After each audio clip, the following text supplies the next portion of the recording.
안녕하세요. 국제결혼 중개인 국제결혼자라기입니다. 요즘은 국제결혼할 때 맞선 여행식으로 가는 분들이 많습니다.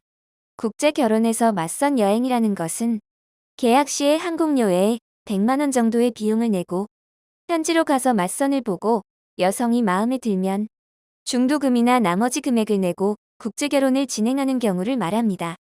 맞선 여행으로 국제결혼하러 가서 맞선 여행의 취지나 장점을 살리지 못하는 분들이 많습니다. 국제결혼에서 맞선 여행은 적은 비용을 내고 현지에 가서 맞선을 진행해보면 업체가 상담 시에 했던 말이 현지에서 동일하게 적용되는지, 진행 방식이 남성에게 도움이 되는지, 현지 여성은 어떤 생각인지를 국제결혼을 확정하기 전에 알 수 있다는 장점이 있습니다. 맞선 여행으로 국제결혼하러 갔을 때 업체의 말이나 행동이 다르거나 이것이 아니다 싶으면 그냥 돌아오셔야 합니다. 그런데 많은 분들이 그냥 돌아오지 않고 시간이나 비용 때문에 얼떨결에 국제결혼하여 본인도 힘들어지고 여성도 힘들어지는 상황을 만들기도 합니다. 다시 말씀드리지만 맞선 여행으로 국제결혼하러 가서 아니다 싶으면 누가 꼬셔도 그냥 돌아오세요. 억지로 하면 한 사람은 도움이 되겠지만 다른 사람들은 힘들어집니다. 그리고 그냥 돌아왔으면 첫 번째로 본인이 직접 경험한 것을 바탕으로 본인의 생각이 현지나 현지 여성의 생각과 맞는지를 다시 정리하셔야 합니다. 맞선 여행을 다녀오면 현지를 경험을 했기 때문에 가기 전과는 다를 것입니다. 두 번째로 중개업체나 중개인에 대해서도 상담할 때 했던 말과 현지에서 말이나 행동이나 상황이 일치하는지에 대해서도 다시 생각해 봐야 한다는 것입니다.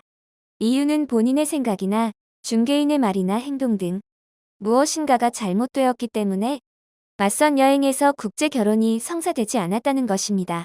어떤 분은 다른 지역이나 여러 번 가면 된다고 생각하기도 하는데 그렇게 몇 년씩 국제 결혼하러 다니는 분들도 있지만 잘못된 것을 바로 잡지 않으면 결과는 달라지지 않을 것입니다. 제 말이 의심스러운 분은 직접 해보시기 바랍니다. 오히려 많이 다니면 다닐수록 본인 나이도 많아지고 현지도 발전하기에 현지 여성들의 기대치도 높아질 것이라 더 어려워질 뿐입니다. 간단한 예로 30대에 가진 국제결혼에 대한 생각이 잘못되어 여러 번 국제결혼하러 다니다가 40대, 50대가 되어 생각을 바로 잡으면 30대에 만날 수 있었던 여성을 만날 수 있을까요? 그래서 국제결혼은 한 번에 잘해야 한다고 말하는 것입니다. 어떤 분은 국제결혼인데 본인의 이상형을 못 만날 바에는 국제결혼을 하지 않겠다는 분도 있습니다.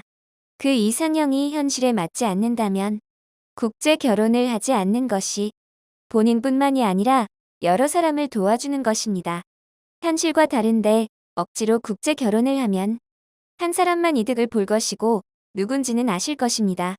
오늘은 맞선 여행에 대해서 말씀을 드렸지만 국제 결혼을 했다가 파혼이나 이혼한 분들도 마찬가지입니다.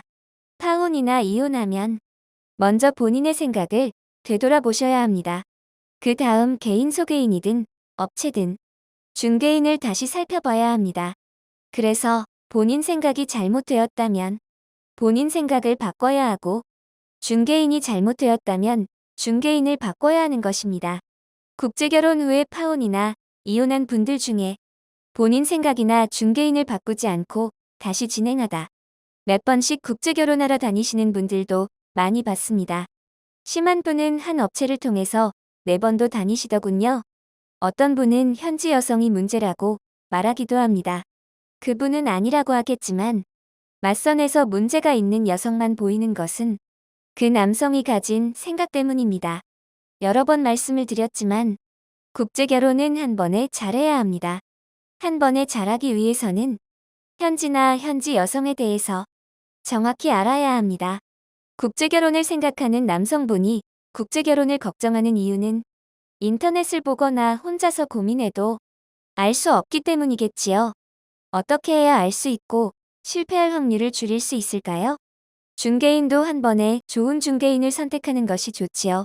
국제결혼에 관한 궁금하신 점은 010-9338-9111 2번으로 문의를 주시기 바랍니다. 감사합니다.